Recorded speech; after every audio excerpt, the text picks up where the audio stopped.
Meaning of law and order. Law and order. Law and order. Law and order. Law and order.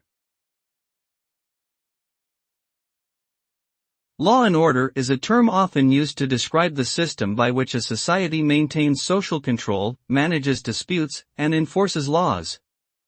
It implies the presence of a codified set of rules and regulations designed to ensure that people behave in a manner that is acceptable and lawful. Law and order typically involves the actions of police and other law enforcement personnel, as well as the judicial system and various legal institutions designed to enforce societal norms and punish those who violate them.